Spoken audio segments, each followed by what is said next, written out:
할렐루야. 주님의 평안과 사랑이 여러분들의 가정마다 풍성하시기를 축복합니다. 우리 옆에 분들과 같이 인사하겠습니다. 주님의 이름으로 사랑하고 축복합니다. 한 번 더 인사하시는데요. 새해 하나님의 축복 많이 받으세요. 감사합니다. 이 설 명절 온 가족들이 모일 때 정말 주의 은혜 가운데 행복하시기를 기원합니다. 우리 교회 홈페이지에 인생 하원을 꼭 클릭하셔서 시청해 보시기를 바랍니다. 시청하시고 좋아요 꾹 눌러주시고 구독도 해주시면 더 감사하겠습니다. 한 사람의 눈물이 있죠. 회개가 있습니다. 또 결단이 있고 순종이 또 다른 사람에게 믿음의 씨앗이 되어집니다. 여러분 중에 인생의 여정의 그 간증을 혹시 다음 세대에 신앙의 유산으로 남기기를 원하시는 분들은 우리 교역자실로 문의를 해주시면 감사하겠습니다. 이 인생 하원에 들어가면 5분 성도님들의 각 10분 내외의 귀한 신앙 간증을 여러분들이 만나실 수 있습니다. 가장 먼저는 하나님과 동행하는 인생이 있습니다. 아버지를 극진히 간호하던 간호사가 평생의 반려자가 되어집니다. 눈물과 기도로 배우자와 부모의 자리를 지키며 살아온 신앙의 여정이 거기에 있습니다. 주님, 제 발걸음이 오늘 어디를 가든지 주께서 저와 함께 손잡고 동행해 주십시오. 항상 나와 동행하시는 하나님을 믿고 새벽마다 기도하시는 성도님이 있습니다. 자녀들이 믿음 안에서 든든히 서고 하나님의 지혜와 명철로 가득하기를, 세상의 지경뿐 아니라 영적 지경도 넓어지기를 원하고 주님을 의지하며 살기를 소망하는 그런 고백이 여기에 있습니다. 떠났다가 다시 돌아온 은혜가 있습니다. 배고픈 시절 교회가 참 따뜻했던 시간이 있었습니다. 먹고 살기에 바빠서 신앙을 쉬기도 했던 시간이 있었습니다. 어느 날 사랑하는 아들이 교회 계단에서 놀다가 다친 사건이 일어납니다. 그 사건을 통해서 너는 무엇을 하고 있느냐라고 하는 하나님의 음성을 듣게 됩니다. 그리고 다시 교회로 돌아가게 되고, 이러고 있을 때가 아니구나, 내가 신앙적으로 정말 결단해야 될 순간이 왔구나, 그것을 고백하고 있습니다. 극심한 반대와 핍박 속에서도 믿음을 지켰던 한 학생이 나옵니다. 수련회의 추억, 신학교를 진학하게 되고 군목의 길을 걷게 됩니다. 중고등부 부장 시절 40명이었던 중고등부를 140명으로 부흥시켰던 그런 사역의 현장이 고백되어집니다. 소년 가장과 과원 그 어린 생명들을 품고 기도했던 그 마음의 중심이 있습니다. 그분은 이렇게 마지막 고백합니다. 지금도 우리는 무릎 꿇고 기도해야 할 때입니다. 이렇게 말씀을 마치십니다. 말씀대로 살겠다라고 하는 결단이 있습니다. 전도하다가 온갖 조롱을 당합니다. 핍박을 당합니다. 이제 여러분도 명절이 되면 제사 때문에 고민하는 분들이 계실 건데, 그 제사상을 들어 엎을 만큼 뜨거웠던 그런 회심의 순간이 있었습니다.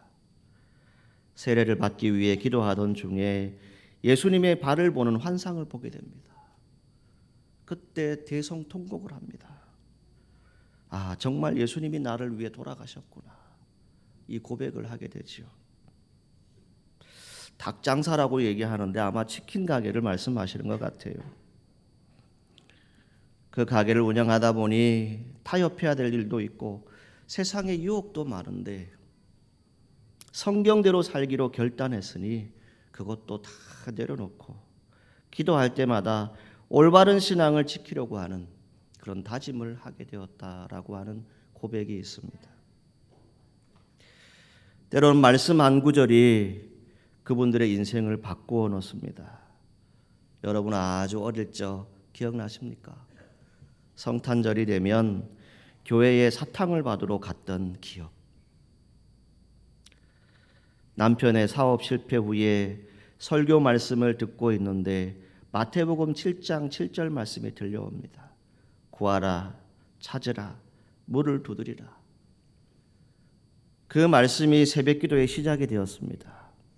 그리고 남편이 제 취업의 길이 열리게 되고 기도할 때마다 말씀과 응답을 경험했던 그런 고백들이 여기에 있습니다. 그리고 주님 부르시는 그날까지 나는 중보기도에 열심을 가지겠습니다. 그리고 주님이 허락하신다면 평안히 잠자다가 천국 가기를 소망하는 믿음의 자리가 거기에 있습니다. 세상과 교회 사이에서 양다리를 걸치고 살았던 그런 인생, 이제 결단하게 되죠. 하나님이 정말 살아계시다면 나를 좀 만나달라고. 그러면 내가 세상을 정리하겠다. 그러나 하나님이 나를 만나주지 않으면 내가 교회를 정리하겠다라고 결단을 합니다. 부흥회가 시작되었습니다. 찬송하는 가운데 결단의 눈물이 흐르기 시작하는데 내가 매일 기쁘게라고 하는 그 찬송을 부르는데 평생에 배워보지도 않은 영어로 그 찬송을 계속합니다. 성령께서 고비마다 필요한 말씀을 주시지요. 히브리서 12장 14절 말씀, 모든 사람과 더불어 화평함과 거룩함을 따르라. 이 말씀이 주어졌기에 교회와 또 가정의 모든 평화를 위해서 살아온 인생의 여정이 거기에 남겨져 있습니다. 73세까지 약 한 번 먹지 않았던 인생이었어요. 그런데 어느 날 대장암 진단 수술을 받게 됩니다. 항암 치료 중에 중단을 고민하는 때가 있었습니다. 어느 날 꿈에 영이 찬송하는 것을 듣게 됩니다. 주 안에 있는 나에게, 이 찬송이 들리는 거예요. 십자가 밑에 나아가서 내 짐을 풀었네. 하나님께 고백합니다. 하나님께 소망의 기도를 합니다. 하나님, 외손자, 그 당시에 4살에서 5살 정도가 된다고 합니다. 고등학교 때까지 살게 해주십시오. 더 깊은 신앙으로 들어가서 교회를 위해서 할 수 있는 일이 있다면 내가 그 일을 주님 부르시는 그 순간까지 꼭 하겠습니다. 그 다짐들이 거기에 있습니다. 사랑하는 성도 여러분, 이런 간증들을 우리가 들어보면 한 가지 공통점이 있지요. 여러분, 형편이 좋아서, 믿음이 좋아서, 전혀 아무런 문제가 없어서 하나님을 붙든 것이 아닙니다. 눈물의 자리, 실패, 병상의 자리에서, 때로는 갈등의 한복판에서 하나님을 선택했다는 것입니다. 그 선택이 인생을 바꾸었지요. 그리고 그 인생이 또 다른 세대를 살리는 통로가 되었다는 이야기입니다. 여러분, 믿음은요, 이론이 아닙니다. 믿음은 여러분들의 이야기입니다. 삶으로 증명된 고백이 되어야 합니다. 한 어머니의 새벽기도가 자녀의 미래가 되어줍니다. 한 아버지의 결단이 가문의 방향을 바꿉니다. 한 사람의 회개가 공동체를 일으키게 됩니다. 그래서 우리는 간증을 듣는 겁니다. 그냥 단지 감동을 받기 위해서 듣는 것 아닙니다. 저와 여러분들이 결단하기 위함이지요. 저 믿음이 나의 믿음이 되게 해주십시오. 저 기도가 우리 가정의 기도가 되게 해주십시오. 성도 여러분, 혹시 여러분의 이야기 아직 정리되지 않았다라고 생각하십니까? 그러나 하나님은 진행 중인 이야기 속에서도 일하고 계십니다. 여러분들의 상처도 실패도 그 눈물도 질병도 하나님의 손에 붙들리면 간증이 되어지는 겁니다. 그것을 믿으시기 바랍니다. 오늘 우리가 함께 묵상하는 이 시편 128편 바로 그런 사람들의 이야기입니다. 완벽해서 복이 되는 것이 아닙니다. 하나님을 경외했기 때문에 복된 사람의 이야기입니다. 여러분의 가정도 이 이야기의 주인공이 될 수 있기를 축복합니다. 이미 하나님을 경외하며 그 길을 걷고 계시다면 여러분은 지금 복의 길 위에 서 있습니다. 이 설 명절 전 세대가 모이는 시간에 우리 가정의 신앙을 다시 한번 점검했으면 좋겠습니다. 우리 집 식탁이 예배의 자리인지, 우리의 대화 속에 정말 감사가 있는지, 우리 자녀가 부모의 기도 소리를 기억하고 있는지, 그것을 우리가 돌아볼 수 있어야 합니다.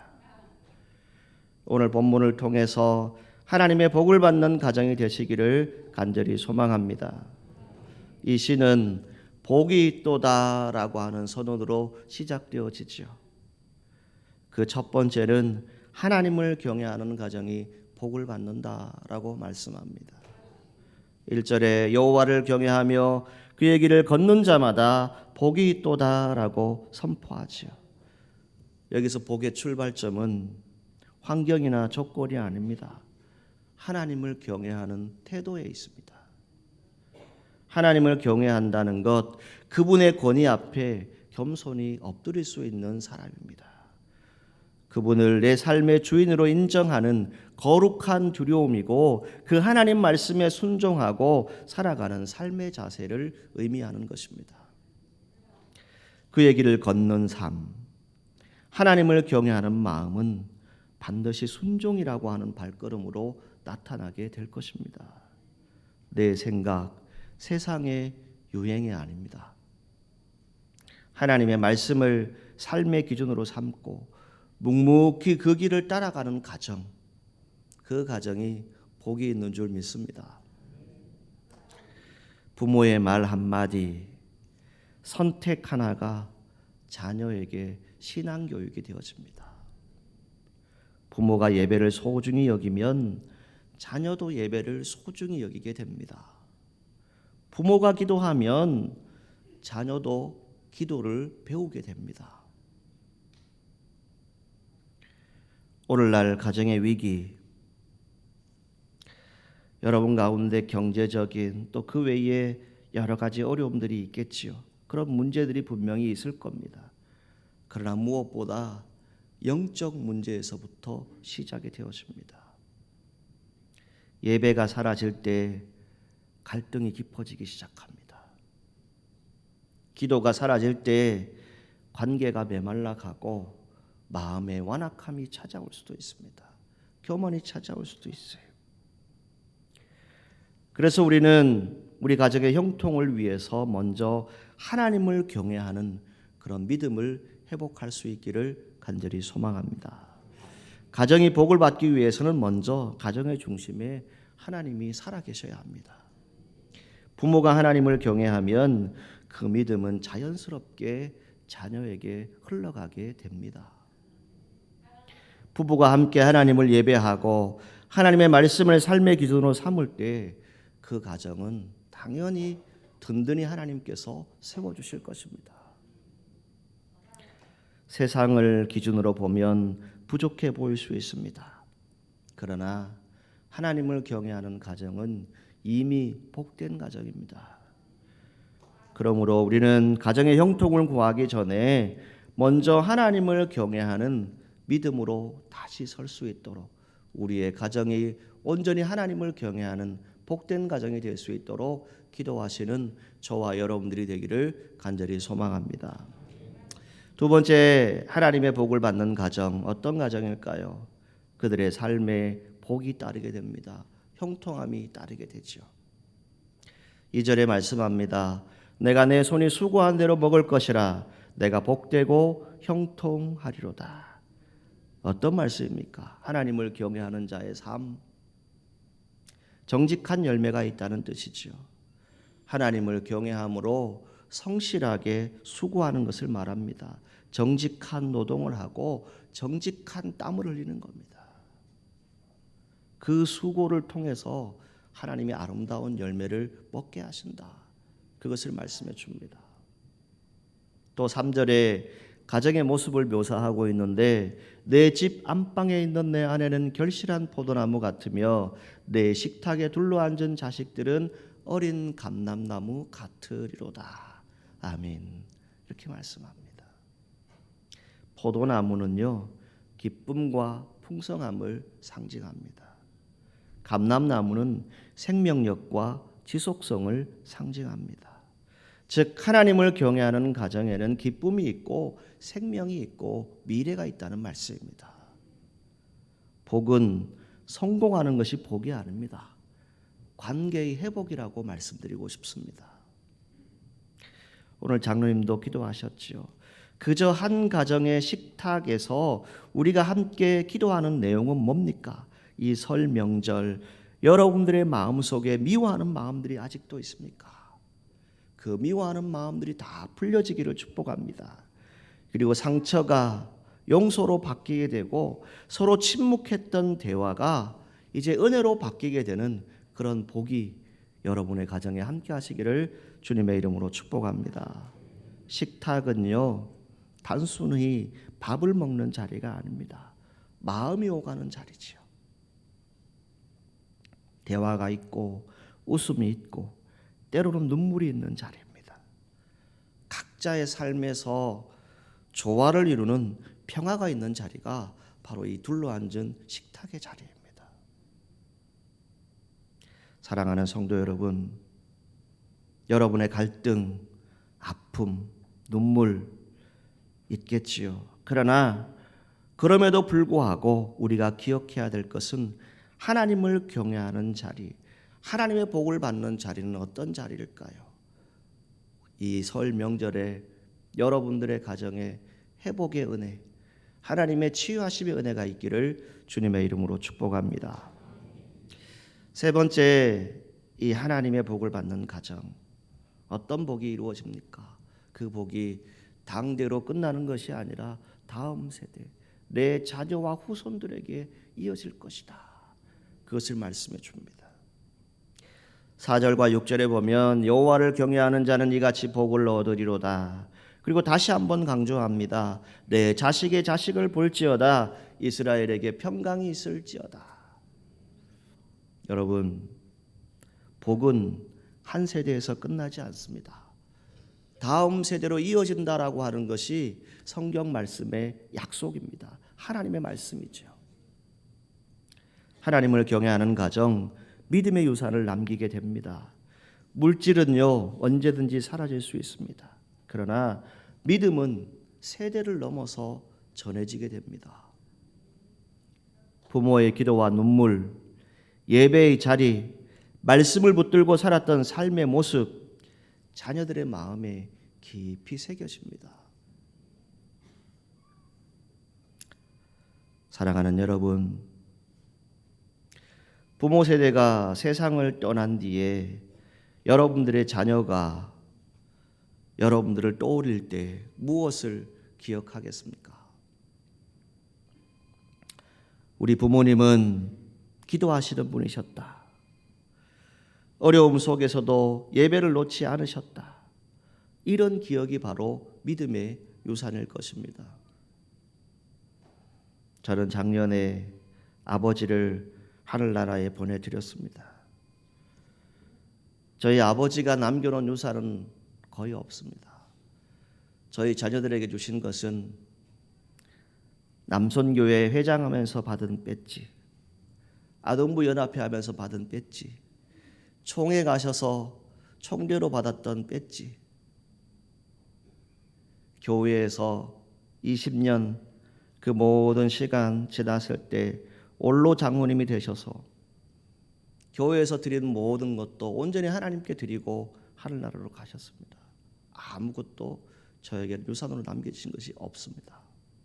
그저 어머니가 살 수 있는 곳, 어머니가 머물 수 있는 곳, 그것 하나만 남겨놓으셨죠. 저는 기억합니다.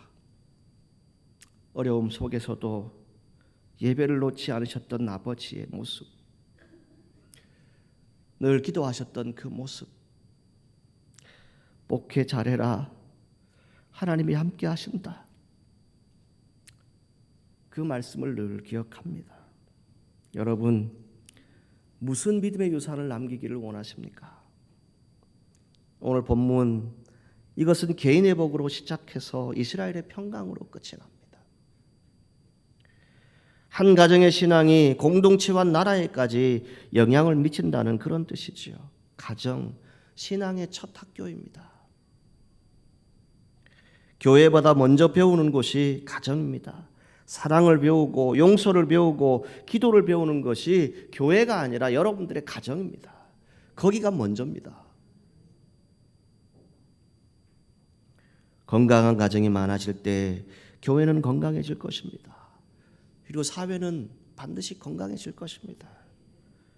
오늘날 많은 가정이 흔들리고 있습니다. 그러나 세상이 어두울수록 하나님을 경외하는 가정, 더욱 빛을 발하기를 간절히 소망합니다. 여러분의 가정이 하나님 나라의 작은 교회, 정말 소망을 이룰 수 있는 그런 교회가 되기를 주님의 이름으로 축복합니다.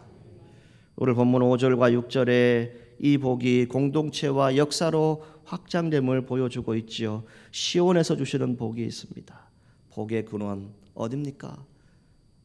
예수 그리스도의 몸인 교회로부터 시작되어집니다. 이 시온에서부터 주님께서 허락하신 그 복이 온다는 것이지요. 그리고 그 복이 가정의 은혜를 공급하게 됨을 말씀합니다. 그리고 한 가정의 평안은 예루살렘 민족의 번영으로 이어지게 됩니다. 그리고 자식의 자식을 보는 장수의 복과 평강으로 연결되어집니다. 내가 하나님을 잘 섬기는 것이 우리 가문을 살리고 이 나라를 살리는 길임을 기억하시기를 바랍니다. 역사를 보게 되면 위대한 신앙인들 뒤에는 항상 경건한 가정이 있습니다. 어머니의 기도, 아버지의 그 신실함이 한 사람의 인생을 세웁니다. 그 한 사람이 많은 사람에게 영향력을 미치게 됩니다. 한 사람의 변화, 바로 가정에서부터 시작되어집니다. 그 가정의 변화, 한 시대의 역사를 움직일 수 있습니다. 사랑하는 성도 여러분, 하나님의 복을 받는 가정은 하나님을 경외하며 그분의 길을 걷는 가정입니다. 오늘부터 여러분들의 가정의 우선순위를 바로잡아 보십시오. 부모가 먼저 하나님을 경외하는 뒷모습을 보여주십시오. 작은 기도에서부터 시작하십시오. 그리고 서로를 축복하는 말, 그 한마디에서부터 시작하십시오. 하나님께서는 하나님을 경외하는 가정을 반드시 기억하실 것입니다. 하나님께서는 여러분들의 수고를 지켜주시고 자녀들을 감람나무처럼 키워서 아름답게 성장하게 할 것입니다. 대대에 이르는 이 평강이 여러분의 가정에 함께 하시기를 주님의 이름으로 축복합니다. 그 가정 위에 형통을 주시고 평강을 주시고 자손 대대로 은혜를 이어가게 하십니다. 여러분의 가정이 이 시편 128편의 약속을 누리는 복된 가정이 되십시오. 다음 세대까지, 우리의 후손까지 하나님의 복을 받는 우리 사천읍 교회와 여기에 속한 모든 가정들이 되시기를 주님의 이름으로 축원합니다. 기도하시겠습니다. 사랑과 은혜가 풍성하신 하나님 아버지, 우리 가정이 세상의 기준이 아니라 하나님을 경외하는 믿음 위에 서게 하옵소서. 눈물의 자리에서도 주님을 선택하게 하시고 우리의 작은 순종이 자녀와 다음 세대를 살리는 믿음의 씨앗이 되게 하옵소서. 우리 식탁에 화평을 주시고 우리 가정에 예배가 회복되게 하옵소서. 대대에 이르는 평강을 허락하여 주옵소서. 예수님의 이름으로 기도하옵나이다. 아멘.